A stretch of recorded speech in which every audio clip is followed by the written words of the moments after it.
When I began the study of philosophy, it was conveyed to me that nothing much of philosophical interest happened in philosophy after Aristotle until modern times. Plato and Aristotle I had to pay attention to, but having done that with a quick mention of Hellenistic philosophy, some Neoplatonism and some random medieval philosophers, I could move quickly to restart my philosophical studies in earnest with the 17th century French philosopher Descartes. And that was the broad-minded approach.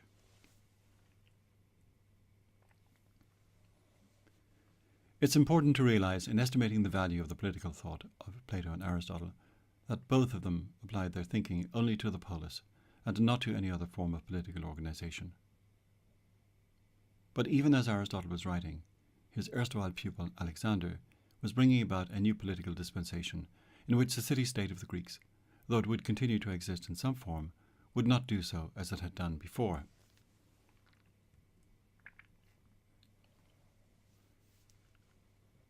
The narrow-minded approach ignored the Hellenistic period and the Middle Ages altogether and began with Descartes, with at most a pious bow in the direction of Plato and Aristotle. But the philosophical thought of the Hellenistic period is not to be ignored. It provided not only a contrast with the canonical Plato and Aristotle, but was also the intellectual environment in which an infant Christianity grew to maturity.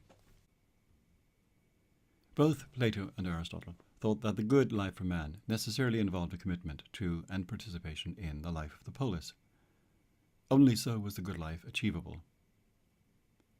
The man who withdrew from the polis to live his life alone was idiotes, from which we get the word idiot. Not everybody was similarly persuaded. Some thinkers put forward a notion that the good life for man was achievable only by withdrawal from society. For them, the individual, not the polis, was self-sufficient. All the Hellenistic schools contrast with Plato and Aristotle in rejecting the polis, hence Antipolis. They seek tranquility, peace, freedom from yearning, and so on. In this they resemble, in one way or another, certain themes in Taoism, and indeed, in the case of Stoicism, Buddhism. Saunders writes, together with the Stoics and Epicureans, the skeptics sought a pathway, a way of life, ars vitae, the significance of which would mirror the goals of quietude, surcease, ataraxia or tranquility, and the achievement of a euphoric state of mind.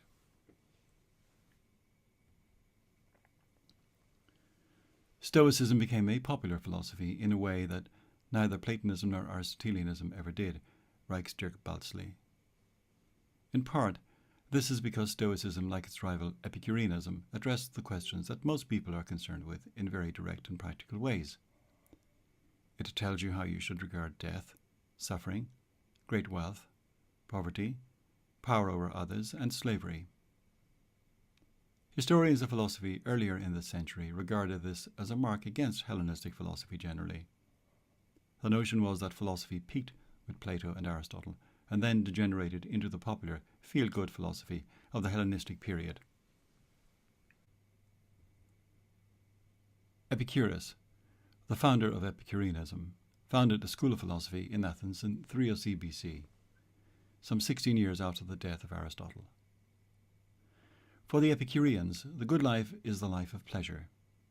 Not pleasure understood positively as the presence of some good, but pleasure understood negatively as the absence of pain or disturbance.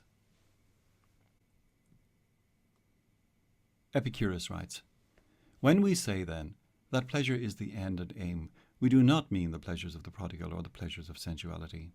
We mean the absence of pain in the body and of trouble in the soul. It is not an unbroken succession of drinking bouts and of revelry, not sexual love, not the enjoyment of the fish and other delicacies of a luxurious table which produce a pleasant life.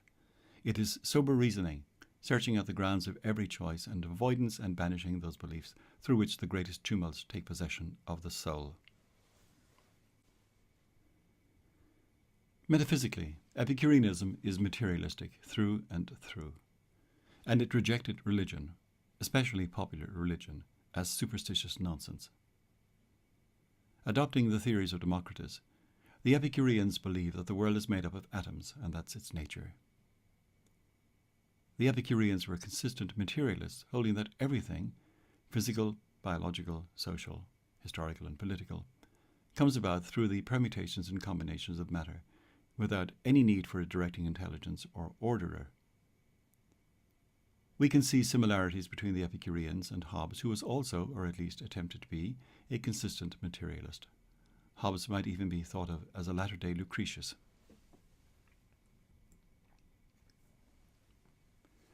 Public life, life in the polis, involves one in a morass of care and concerns that do not bode well for the equanimity and contentment of the individual. Human nature, on the other hand, is rooted in self-interest, the desire, presumably ineliminable, of every individual for his happiness.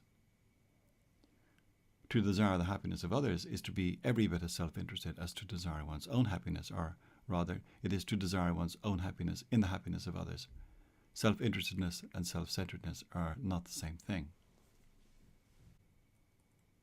Saunders writes, "Happiness and pleasure are not to be found in the exercise of the mind, nor in man's role as a free citizen and fraternal member of a local assembly. True happiness is found in withdrawal, and it is perhaps in Epicureanism that we find this theme most strongly presented. Pleasure is the chief end of man, but pleasure meant the absence of bodily pain and a troubled soul."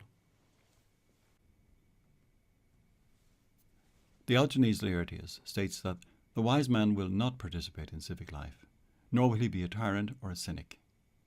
And Plutarch noted that the Epicureans urged their followers to avoid public life and express disgust for those who participate in it, abusing the earliest and wisest lawgivers and urging contempt for the laws.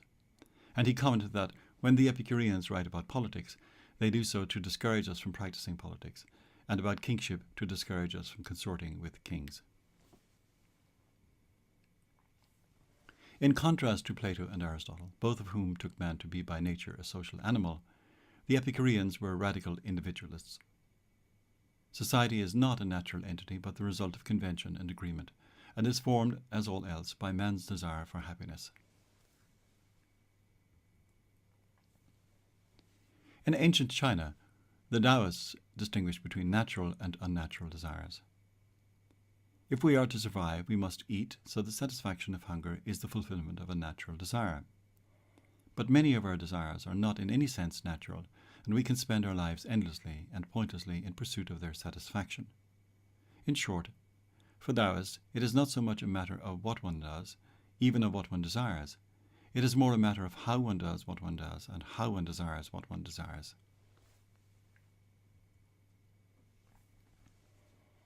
In a manner very similar to the Taoists, Epicurus distinguished between desires that are both natural and necessary, such as food when hungry and drink when thirsty, those that are natural but not necessary, fancy food and expensive drink, and those that are neither natural nor necessary, the search for honour or esteem.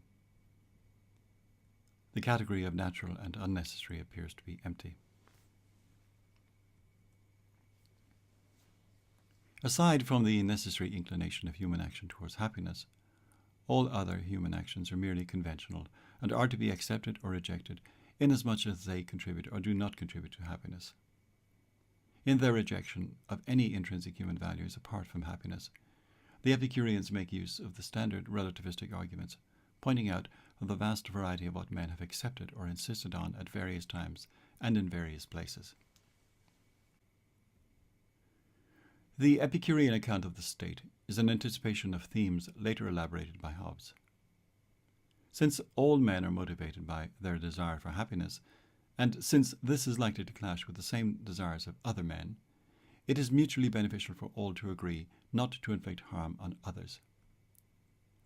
There is no such thing as injustice in and of itself, but the inconvenience of a free-for-all is much greater than any inconvenience resulting from a mutual, if expedient, respect for one another's desires. Morality and justice are, in the end, matters merely of expedience, and vary according to time, place, and circumstances. Such being the case, the wise man must free himself from the prison of general education and politics. Given that human nature at root is the same for all men are moved by self-interest, it's not surprising that there is a large degree of convergence among different peoples on what self-interest dictates, despite inevitable local variations. The purpose of the state for the Epicurean, as for Hobbes, is the production and maintenance of security, and whatever form of government works best to produce this is to be preferred. A mild preference for monarchy is characteristic of Epicureans, though this may have as much to do with their social class as with the relative efficiency of monarchy in the security business. If the Epicureans were Proto-Hobbesians, then the Cynics could be considered the 4th century BC Hellenistic version of your 19th century radical anarchists. Including among their number Diogenes of Sinope, Antisthenes, Crates, and Menippus, they formulated a protest against the city-state and the social classifications upon which it rested, and their escape lay in the renunciation of everything that men commonly called the goods of life, in the levelling of all social distinctions, and in abandoning the amenities and sometimes even the decencies of social conventions. They rejection is too strong a word, they ignored property and family, citizenship and reputation. Diogenes notoriously lived a life according to nature as he saw it, eating and excreting in public and sleeping on the street in his large wine cask. The Cynics originate indirectly from the Socratic tradition, and in turn they give rise in part to Stoicism. The traditional founder of the Cynic school is taken to be Antisthenes, one of Socrates' disciples. The most famous Cynic, however, is Diogenes of Sinope. As with the other Hellenistic philosophies, Cynicism seems to be, at least in part, a creation of the individual's feeling of helplessness and homelessness in the face of a hostile universe. The key ideas of Cynicism are the acceptance of nature as norm and the rejection of culture. Self-sufficiency as a key to release from bondage to social control, and a habit of speaking truth to power, most famously embodied in the notorious and probably apocryphal tale of Diogenes' meeting with Alexander the Great, in which, when Alexander asked him if he could do anything for him, Diogenes replied, "Yes, stand a little out of my sun." The Cynics shared with the Epicureans the notion that it was the individual and not the polis that should be self-sufficing. The Cynics were no social protesters arguing for the righting of wrongs. Slave or free, poor or rich, all conditions alike were a matter of indifference to them. It might be something of an exaggeration, but then, again, perhaps not, to call the Cynics the hippies of Hellenism. As did the Sophists, the Cynics distinguished sharply between nature and convention. Society gives rise to complex and unnatural desires for wealth, fame, and power, whereas the individual is and can be satisfied by the simple life. They rejected the system, the city, culture, all social conventions and institutions, and practiced and preached a return to nature. No longer citizens of the narrow parochial polis, Cynics consider themselves to be citizens of the cosmopolis, citizens of the world city, but more in a negative than a positive fashion, rejecting the limitations and restrictions of the polis. The positive take on cosmopolitanism also belongs to yet another school, Stoicism, that in many ways was a product of and reaction to Cynicism. The Cynics weren't anchorites. They lived in society, but, as it were, they were not of society. But the rejection of conventions went all the way down, including the rejection of modesty and manners.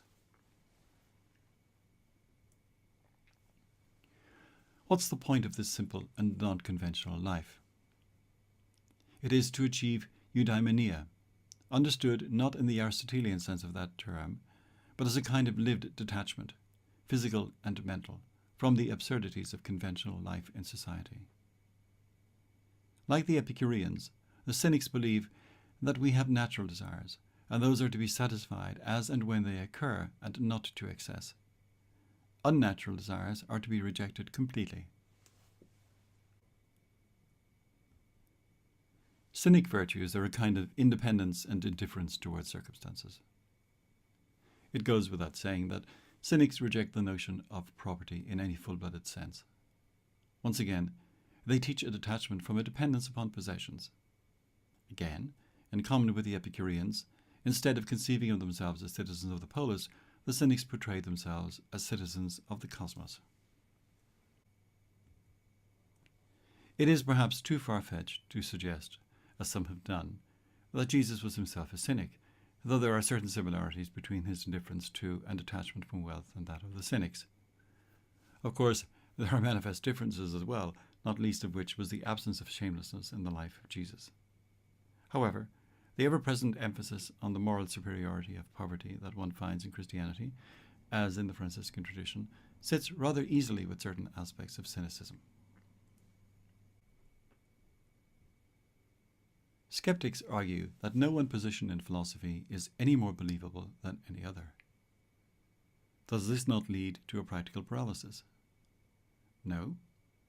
Skeptics simply adapt themselves to the customs and practices of whatever community they happen to be in.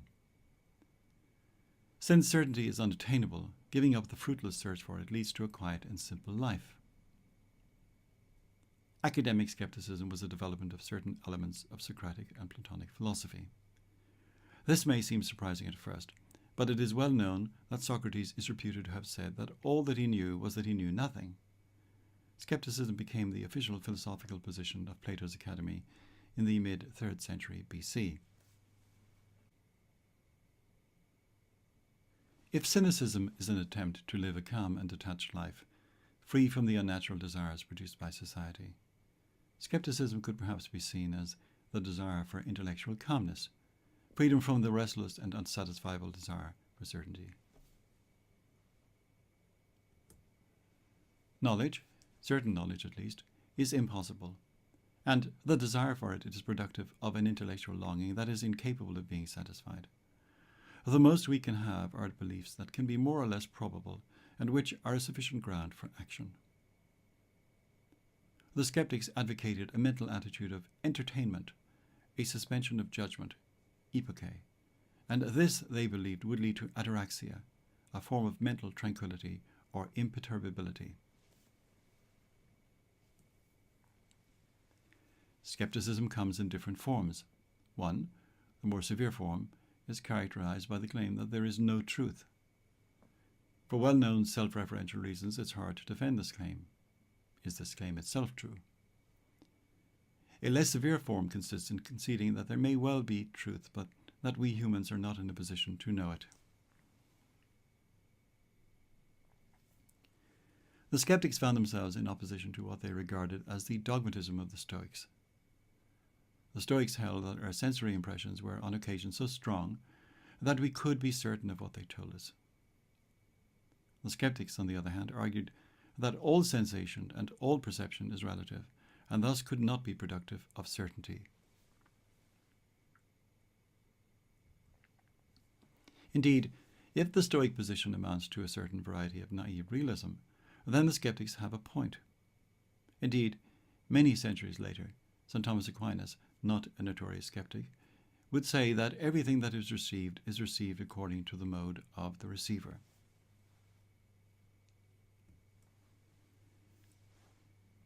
If the default position of Epicureanism, cynicism, and skepticism was the rejection of the polis, and with it an attitude of detachment, sometimes rejection, of political life, the default position of Stoicism was the reverse.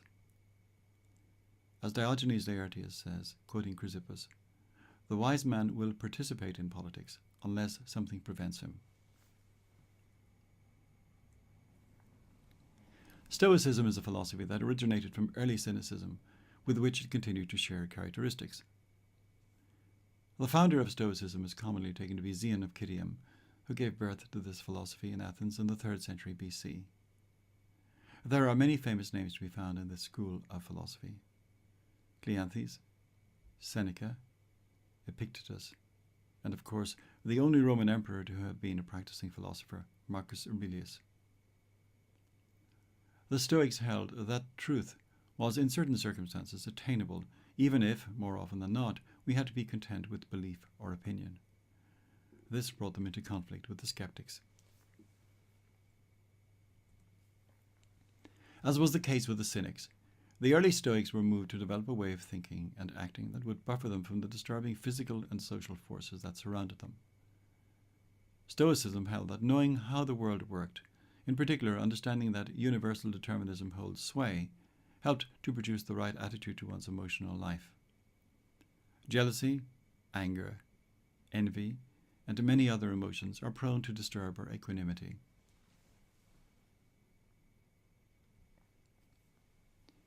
Stoicism is often thought to have advocated the extinction of one's emotional life. This is not so. Rather, what these Stoics thought was a method by which one's emotions could be held in proper balance. They did propose freedom from passion, where passion is a kind of anguished suffering to which man is subject.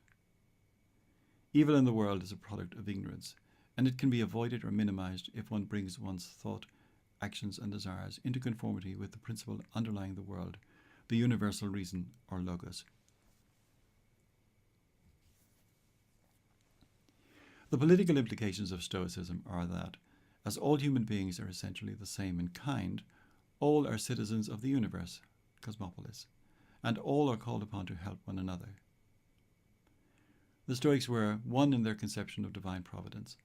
They held that the developing human animal gains a sense of itself that extends to others as it reaches beyond the herd instinct to an awareness that all human beings are kindred in their rationality.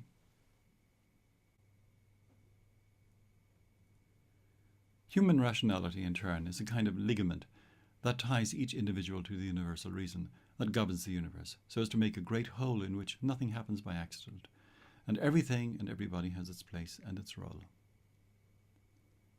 Marcus Aurelius writes, "If mind is common to us all, then we have reason also in common, that which makes us rational beings. If so, then common too is the reason which dictates what we should or should not do. If so, then law too is common to us all, and if so, then we are citizens. If so, we share in a constitution. If so, the universe is a kind of community."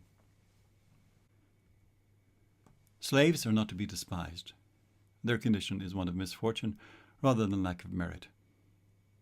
Seneca went so far as to write to Lucilius that "Your slave sprang from the same stock, is smiled upon by the same skies, and as you do, breathes, lives, and dies." Honours, riches, and pleasure are transient and unimportant aspects of human life, and the political world is only a shadow of the universal city. Of all the Hellenistic schools of philosophy, there can be no doubt that Stoicism was the one with the most influence on its environment and on subsequent thinkers.